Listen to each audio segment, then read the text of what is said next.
বড়দের তৈরি বোমে রক্তাক্ত শৈশব।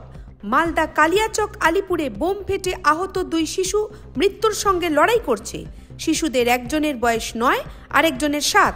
স্থানীয় সূত্রের খবর, বেশ কিছুদিন ধরে এলাকায় তৃণমূল এবং কংগ্রেসের মধ্যে দখলদারি নিয়ে গন্ডগোল চলছে। বোমাবাজির ঘটনাও ঘটেছে বেশ কয়েকবার। তৃণমূলের বিরুদ্ধে তোলাবাজি এবং এলাকা দখলের অভিযোগ উঠল। এক তৃণমূলীদের বাড়ি থেকে বোম ছোড়া হয়েছে বলে অভিযোগ করলেন স্থানীয় মহিলা। বসে গেল, আমার 2 চাচতো ভাই খেলছিল ওখানে, আমাদের খেলার মানে জায়গাটা বাচ্চাদের এখানে। ওই 2টো বাচ্চা খেলছিল, ওই 2টো বাচ্চার উপরে মানে সার্চ হয়ে গেল। একটা বাচ্চার মানে যেটা সায়েম খান আছে, ওর 2টো পায়ে লেগেছে, আর যেটা এবাদিল খান আছে ওর পুরো মাথাতে লেগেছে, ওই মাথা নিয়ে থাকতে পারছে না। আর সায়েমের যেটা পায়ে লেগেছে, 2 পায়ে থেকে রক্ত বন্ধ লিখছে না, আর পুরো মশলা ছিটিয়েই আছে, মানে সবুত আছে কি বোম চালিয়েছে এভাবে। কোথা থেকে চালালো বোমটা? ওই যে উপরে ওটা বাড়ি থেকে উপরে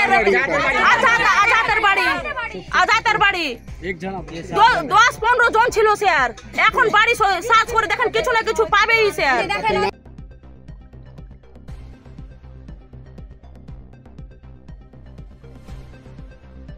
ব্লক সভাপতি অবশ্য দাবি করেছেন এই ঘটনায় তৃণমূলের কোনো ভূমিকা নেই।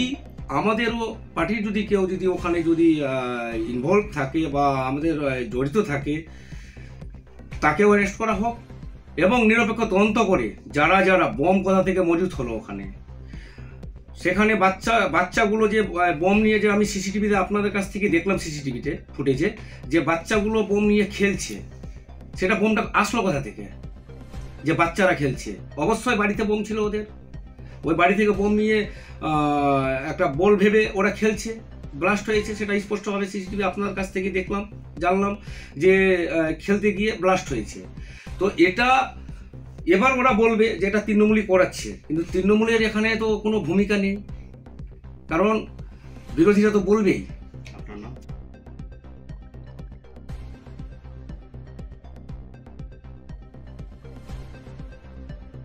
রাজ্য জুড়ে এখন বোম আর অবৈধ অস্ত্রের রমরমা কারবার। রাজনৈতিক জমি দখল নিয়ে বারবার রক্তাক্ত হচ্ছে এই বাংলা। বড়দের লড়াইয়ে